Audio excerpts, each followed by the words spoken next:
In this video, we derive basic results regarding an MMone queue. Recall from the text that the first M refers to the arrival process and indicates that the time between arrivals follows an exponential distribution. The second M refers to the service process and indicates that the service time follows an exponential distribution. The number 1 indicates that there is only one server in this system. You may wonder why we use the letter M here instead of the letter E for exponential. The answer is that this pays homage to the Russian mathematician Andrei Markov, who explained several fundamental results that we will use shortly. To simplify our presentation, let us focus on the number of flow units within the process boundary, and let us label a setting having n units of inventory as being in state n. While in state n, jobs arrive at some rate lambda, and this moves us from state n to state n plus 1. Similarly, jobs leave at some rate mu, and this moves us from state n to state n minus 1. The first key finding from Markov is that when there is only one server, the utilization of that server is simply the ratio of these values. We write this as utilization rho equals lambda divided by mu. If we let p sub n be the probability of being in state n, and we focus on state 0, we note that the server is idle anytime the system is empty, and the server is busy anytime the system is not empty. From this, Markov deduced that P0 is simply 1 minus rho. His next useful observation was that the number of times the system enters a state can neither be greater than or less than the number of times it leaves that state.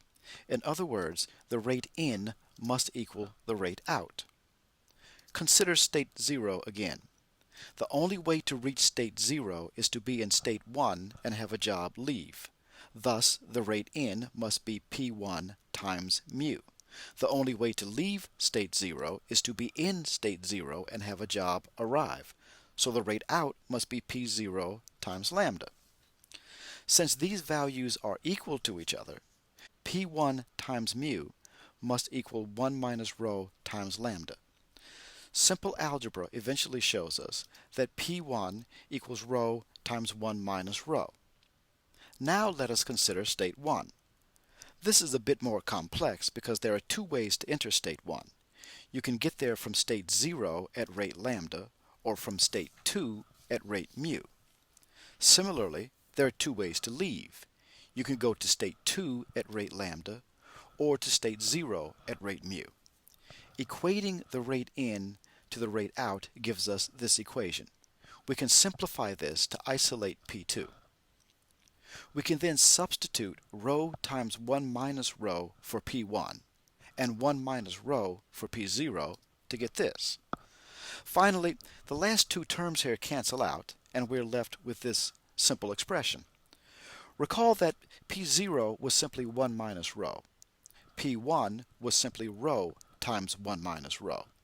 P2 is simply rho squared times 1 minus rho. Do you see the pattern?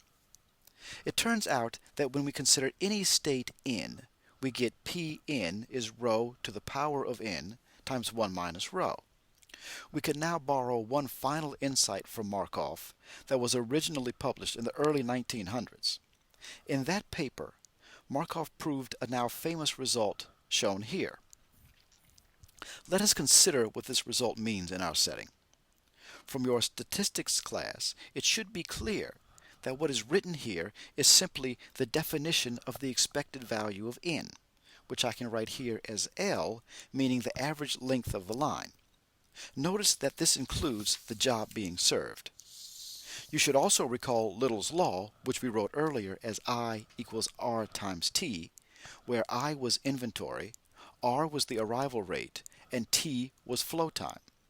In this new context, it is convenient to rewrite Little's law as L equals lambda times W, where L is the length of the line, including the job being served. Lambda is the arrival rate, and W is the flow time, which includes the processing time.